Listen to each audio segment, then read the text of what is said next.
Hello, everyone, and welcome to episode 121 of the Dear Herbalist podcast, titled, What's Making Us Sick? The Root of Lifestyle Diseases.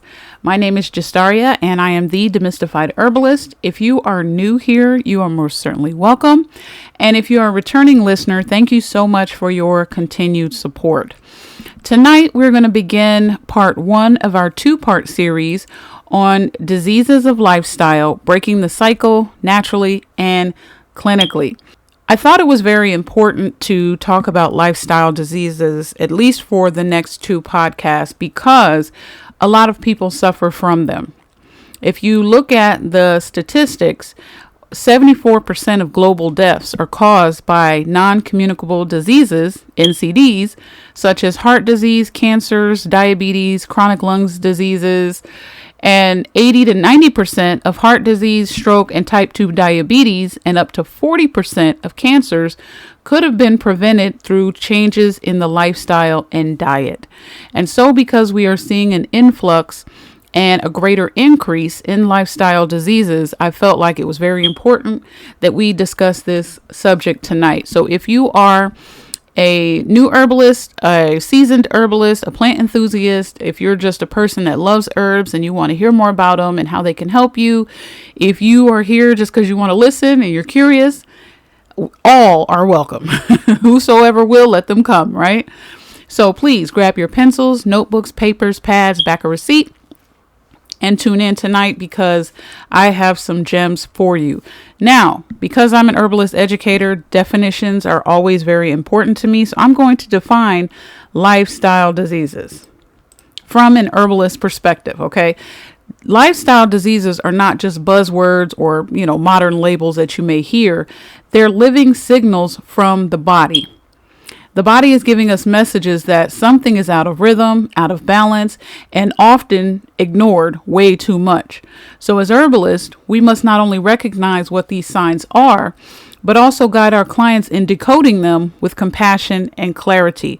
And this is very important because education is really key when it comes to lifestyle diseases, because they are getting probably a whole bunch of other information on the other side that is about managing whatever that particular disease is that they have, when in reality you want to get rid of that, right? You don't want to just manage it so it's a long-term thing. There's no cure. There's no way it can be helped. We're just going to manage it. Well, I'm not so sure that's a good idea, especially when a lot of these lifestyle diseases, and I explained to you what they were before, can be addressed. And a lot of our clients need to know that. Now, here in the U.S., 6 in 10 adults have a chronic disease, and 4 in 10 have 2 or more. And this is according to the CDC. So it lets you know that there's an issue here. The other thing is about 1 in 5 deaths in the U.S. are due to heart disease. And 90% of heart disease is actually preventable through diet, exercise, not smoking, and maintaining a healthy weight. Now, another one that we see a spike for is type 2 diabetes. And so the statistics show that over 37 million Americans have diabetes, and about 90 to 95% of these are actually type 2 diabetes. Another statistic from the CDC, and I think it's very important to get statistics to show people the prevalence of these things occurring. It's very, very important to understand that.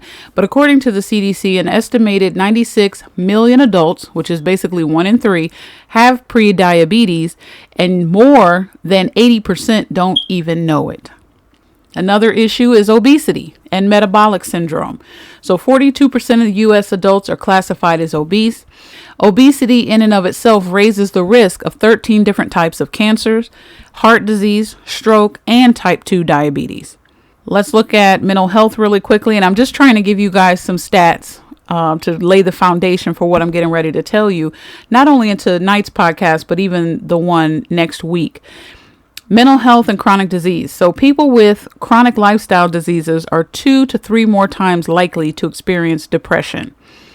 Chronic stress and poor sleep, both lifestyle related, are linked to increased systemic inflammation and cortisol dysregulation, driving many of these lifestyle diseases. So what does this say? This says that though there is a prevalence, though there is a high number of people out there that have these particular diseases or disorders, there is something you can do about it. There's something you're doing to contribute to it, to create it, to build it. As Dr. Tilden would say, disease is built over time. And a lot of people don't know that. And so at this point, it's all about accountability. And as herbalists, we have to be honest with people and hold them accountable for what they're eating, for how they're thinking, for how they're living, and let them know that all of these things play a huge factor into them getting a lifestyle disease. It didn't happen out of nowhere. Some people say, some researchers say this genetics theory is questionable on whether or not it's you got it because your grandma got it and because your grandpa had it and all that. So if you don't eat the way they ate, think the way they think, would you still have it? Who knows, right? That's a topic for debate. But let's look at some lifestyle factors that are at the root of lifestyle diseases that we talked about. Number one is 1 in 5 deaths globally are linked to a poor diet. 2, only 1 in 10 U.S. adults gets enough fruits and vegetables. Now, why is this important, and why is this something that we as herbalists need to know? One of the main reasons why this is important is because a lot of issues that occur are due to mineral deficiencies, because the foods that we are eating are so nutrient scarce that it is ridiculous. You can go somewhere else, pick a fruit off a tree, and it have way more vitamins and minerals than what we're seeing in our local grocery stores. And because of that, our body doesn't have the minerals and the vitamins that it needs to be able to sustain our lives. So things start getting off balance from that point. And when that happens, now you're looking at a particular lifestyle disease. I mean, just write a list and choose one. Another thing is physical inactivity. This contributes to 1 in 10 premature deaths worldwide. And this is according to the CDC and the World Health Organization. Physical activity is very important because it helps the body with circulation. So even if you have some clients that say, I can't get in there and lift weights, I can't do aerobic exercises. Okay, well, get up and walk. Movement. Physical inactivity contributes to 1 in 10 premature deaths because people are being stagnant and they don't have enough nutrients. So get up and walk, get up and move. Another lifestyle factor that is at the root of a lot of these lifestyle diseases are smoking and excessive alcohol consumption. And this remains at the top preventable causes of lifestyle diseases. So if you have an issue with smoking of any kind or excessive alcohol consumption, you are putting yourself at risk, or your clients are putting themselves at risk for one of these lifestyle disorders or diseases. Now, from a medical viewpoint, lifestyle diseases are non-communicable illnesses driven primarily by habits and behaviors, such as poor diet, physical inactivity, chronic stress, smoking, and alcohol. Some of those common conditions, like I explained to you before, type 2 diabetes, obesity, cardiovascular disease, hypertension, and even some cancers. From an herbalist perspective and a naturopathic view, we tend to look beneath the surface. And these diseases reflect years of internal imbalance, poor elimination, sluggish liver function, depleted nutrients, disrupted gut flora, chronic inflammation, and nervous system exhaustion. These are how we tend to look at these lifestyle diseases. Now, when you look at a nutritionist view, it's often about excess and deficiency from their perspective. So excess sugar, processed foods, seed oils, or deficiency in minerals, fiber, antioxidants, and whole foods. So as you can see from these different multiple lenses, at the core, at the root, it's you. You are the cause, or your client has to know that they are the cause. And because once they accept that, once they understand that, then that's the first step, right? As they say, acceptance and acknowledging. That's the first step to building a path of change. Because now you know what? I have something to do with this. This didn't come out of the air. I didn't just happen to grab this because my grandmother had it, my mother had it, my cousin had it, or whoever had it. I have it because what I'm doing to myself. whatever that may be. All right. And that is very important if your clients want, or even you want, change. Let's take a look at really quickly what's really going on in the body. All right. These things that I'm going to talk about are some key internal dysfunctions that often set the stage for chronic disease. Number one is insulin resistance, and that's excess sugar plus stress plus inactivity. And when that happens, the cells stop responding to the insulin.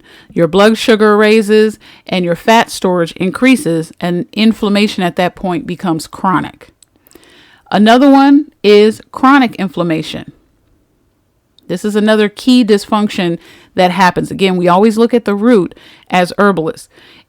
Chronic inflammation is low-grade, persistent inflammation, which erodes your tissues, impairs your immune system, and it accelerates the disease process. Another one is gut dyssymbiosis, and this is pretty much where the balance of your gut is off. There's something in the gut. Maybe you don't have enough gut flora. Maybe you have too much of something, or maybe you're not absorbing nutrients. So when you hear that word, that's what that means. But this happens as a result of a poor diet and stress, which disrupt your gut flora, which is those microbes and all that stuff in your gut that kind of help keep you regulated. It also impairs your nutrient absorption, so your ability to be able to absorb the nutrients from the foods that you eat, and it can lead to systemic toxicity. And then the last one is the HPA axis overload. Now, we talked a little bit about the HPA axis in previous podcasts, but basically this is where chronic stress hijacks our cortisol rhythm. And cortisol is the hormone. It's like almost like the stress hormone, right? But it hijacks our cortisol rhythm, leading to poor sleep, weight gain, anxiety, and burnout.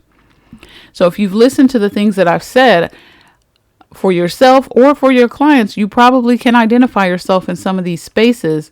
And these are the root. These are at the root of a lot of these lifestyle diseases and disorders. This is what is occurring. So let's look at patterns, because as herbalists, we also want to look at patterns. Why is this important?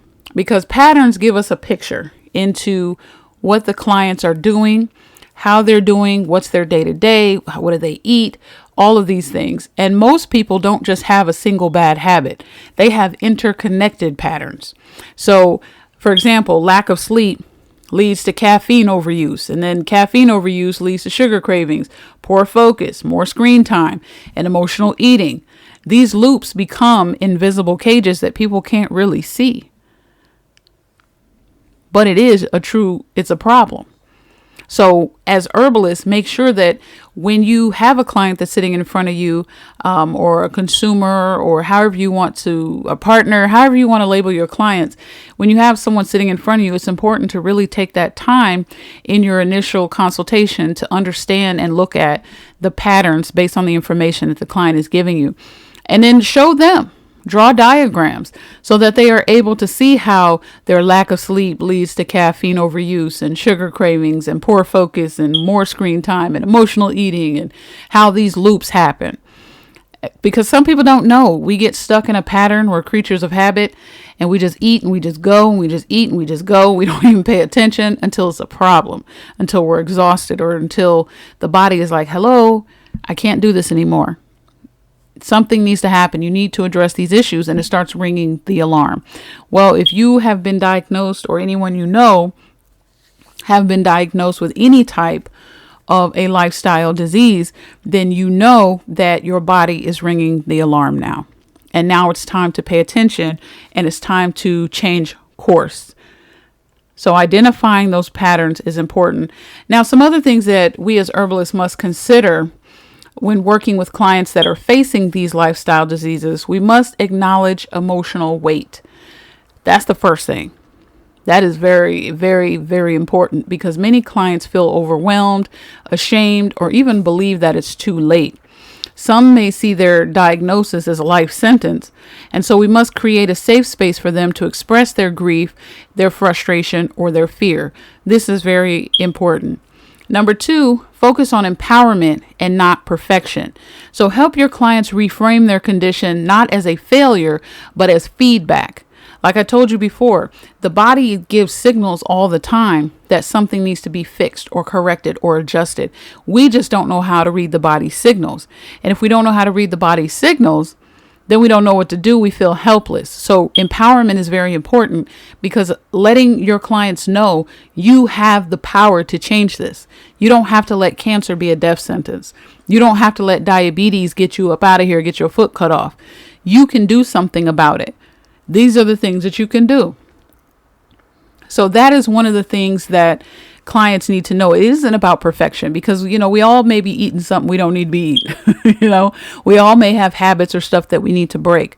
But this condition is a result of what you are doing. And because of that, your body is saying, hey, I need you to take a look at this. I need you to help me out here. I'm having some issues. So look at it as feedback and not as a failure. If you can change your mindset, then you can change your body. And encourage them to do small, consistent changes more rather than these big, huge overhauls. Because the reality of it is, most people, they're not going to want to, flip the table so soon. They need those little small changes. Okay, rather than, having syrup, maybe switch out a little bit of honey, or rather than, eating this and that, maybe remove some gluten. Little changes that they can make and be consistent with. They'll be able to see the results, and then they'll be able to continue those changes and make even more over time. The other thing is, avoid over pathologizing.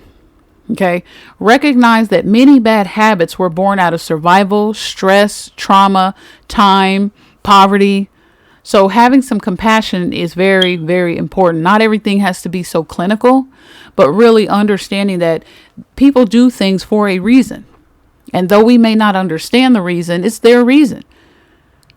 Even some people, you may ask them, well, why the heck do you just eat a bag of donuts every night before you go to bed? Well, I lost my dog and I'm depressed, and eating just gives me a sense of comfort. No matter how crazy you may think that sounds, that's a reason. So then, rather looking at it like, this person need to get rid of them donuts, this is just ridiculous. I mean, this is the silliest thing I've ever heard. Rather than going that route, go the route of, okay, what are some effective coping skills that this person can utilize so that they don't feel the need to eat something that is damaging their body in order to cope with a loss. So we have to kind of shift even our minds in terms of how we look at people. But compassion is always important. Very important. It allows us to understand and connect and relate with people and be empathetic. You don't have to go through what people are going through in order to be able to help them or to understand. You can just simply empathize with them. But compassion is key. The other thing that we can do as herbalists working with clients facing lifestyle diseases is set realistic herbal expectation. Okay, because people will come to us as herbalists and they expect, okay, I can pop this herb in and everything's gone tomorrow. No, because plants are helpers. All right. They support the body's processes so that the body can do the healing. They're not magic little bullets that you can just take and boom, you're cured in 24 hours. They can help support sleep. They can help detox the body. They can address inflammation and stress. But the client's lifestyle is going to really hold the weight in this, because you can't go and take different herbs and things like that, but you're still going out eating junk and crap and like, hey, it's not working. Well, have you changed your lifestyle? Have you changed your diet? Because it's almost like you're working against the body. The herbs are like, okay, there's some levels here that need to be regulated. Let me go ahead with this herb she gave me. I'm going to regulate those levels. Boom. Now the body's able to work. Oh no, here comes 3,000 Butterfingers and a Diet Coke. Now I have to go and try and figure it out again because it dysfunctioned again. So it's almost like you're working against your body, and you don't want to do that at all. And then lastly, if you can, okay, work with your client's medical team if they will allow it. Now, obviously, you're not going to be like, hey, I want to be on the team to tell everybody stop all of this. That's not what I'm talking about. But you want to ask your clients about labs. Okay, what did their lab work show? If they're on any medications, what is this medication? What are the medications they've been taking? What's the history of that? Right? because you want to see what it is, what are their methods, what are the things that they're doing to try to address this situation. This is also important because if you're recommending certain herbal remedies, you want to make sure that there's no negative interactions, even if that client makes their own personal decision, because we can't just say, get off your meds. Okay. Even if they decide, hey, based on all this education you've been giving me and you've really been empowering me and I see results, I'm going to ask my doctor to just start lowering my meds until I get off of this because I don't need it anymore, And so it's like you can support them and say, hey, that's your decision. But these are some recommendations and things like that based on all the information. That way, if I recommend something, I know it's not going to be of harm to you and make things worse. Because at the end of the day, we do not want to harm people at all. And we also don't want to encourage toxic behaviors. So it's a balance. We really have to make sure that we explain to clients that, yes, natural is the best way to go. And the reason why it's so important to focus on prevention, because it helps our clients not to get to these places where they are dealing with lifestyle diseases. Prevention is key. So if you're an herbalist educator, really if you're herbalist, period, you are an educator. Okay. You should be educating your clients, but prevention. If they so happen to run up into, and have a lifestyle disease, then you can address it at that point. But this is the important part of prevention, so you don't get to that point where you get on the medication mill and you start jumping from this medication to that medication and this medication and that medication, which can be harmful because of all the side effects. And then if some of your clients, they hop from one doctor to the next, the other doctor doesn't pay attention to what the other doctor prescribed. They just say, hey, this is the issue.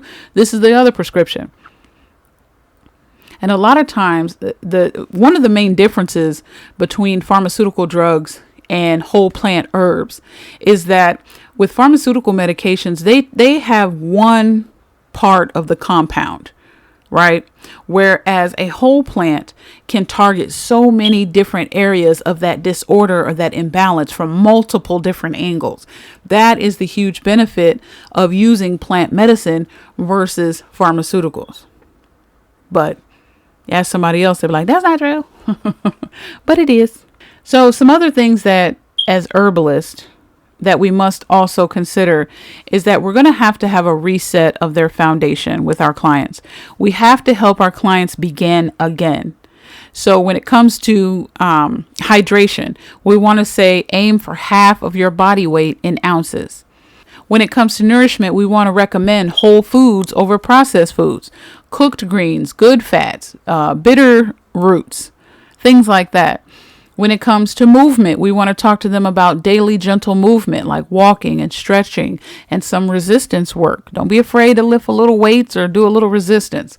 It's not going to, for women, it's not going to buff you out. You're not going to be Arnett Schwarzenegger, okay? But it does help the body as well. The other thing we must look at is a stress reset. So going out in nature, breathing, prayer, stillness. Sometimes people don't want to be still because they're afraid. What am I going to hear? What am I going to have to face? What am I going to have to address? Well, if it's constantly coming to you and it's almost like a burning thing, like it just keeps coming up to you, whatever those issues may be, the body's saying you have to deal with it. And a lot of times the only way you're going to know that is in stillness. Another way you're going to know it is in prayer. And then the other thing is, as far as the foundational reset, is sleep. Sleep is very important. They need to sleep in darkness. They need to have some sort of a wind down, I don't want to say ritual, but just something that they do at night to basically prepare their body for rest. And look at different herbs that they can use, whether you diffuse them or whether you take a bath in them or whatever, to help your body say, okay, everything is one. I am about to go to sleep. Sleep is very important because during this time, the body is trying to repair and it's trying to fix the things that are out of balance in the body. And if we are not giving it proper rest, it is not able to do that. So resetting the foundation, look at hydration, nourishment, movement, stress reset, and sleep. Now, some herbs that the clients can start with, okay, or you yourself can start with. Number one is adaptogens. Adaptogens basically help the body adapt to the stress that it's under. So you want to look at ashwagandha, schizandra, these type of things, because it helps to reduce the body's stress load. The other thing is bitters. So that's dandelion root, artichoke leaf. These things actually stimulate your digestion and elimination. Nervines. Now I'm giving you the classifications of the herbs so that way you know. Let's say you don't have dandelion root as a bitter and you have another one that's a bitter. That's fine as well. But understanding the classification of herbs is very important. Nervines, and these are herbs that work on your nervous system. So herbs like milky oats and lemon balm, these help to nourish your nervous system. And then anti-inflammatories, these type of herbs are best as well. And that's your turmeric, your ginger, your calendula. These help ease inflammation. And I know you're like, turmeric and ginger, that just seems so basic. Yeah, surprisingly enough, I am going to do a series on herbal medicine on a budget. And with that series, I'm going to show you a lot of this stuff. You don't need all these fancy herbs, people. You really don't. If you got them, great. But if you can't afford them or you don't have them, you need to know which ones you can use to get the job done. I'm going to show you, so stay tuned for that. But these are some herbs that you can start with. Now, what I want to leave you with, all right, is 2 questions. All right, 2 questions for yourself or for your clients. You can ask your clients these things. Number 1, what signals has your body been trying to send you that you have ignored? All right, what signals has your body been trying to send you that you have ignored? Question number 2. What patterns need your attention? And this is going to take some introspection. It's going to take some work really thinking about it and being honest with yourself and holding yourself accountable, as well as holding your clients accountable. All right. And what I would like you all to do is journal this over the next 7 days, because the biggest medicine of all of this is awareness. Being aware of what's going on in your body, and then being able to find remedies and methods to be able to get back to balance. Because everything about herbalists and herbal medicine or herbalism is about finding the balance. If the body is balanced, the mind, spirit, soul, body, all of that is one, then you are in health. If any of those are out of sync, you are out of balance, then that's when you have dis-ease. All right. So thank you so much for tuning in to part 1 of this series. In part 2, I'm going to explore how to reverse the damage, create herbal and clinical protocols, and how to support yourself or your clients back on the path to health. So if you like what you heard, please like, share, and subscribe. Follow me on all of my social media sites at The Demystified Herbalist. Thank you everyone who has been commenting on my videos and sharing your stories. Thank you, thank you, thank you. I read them all. I appreciate the fact that you guys are so transparent and willing to share. I'm really about building a community here. And so I appreciate your encouraging words and stories. And I know that they're blessing other people as well that are listening to them. So thank you so much for that. Stay tuned. And with that, family, I'm out.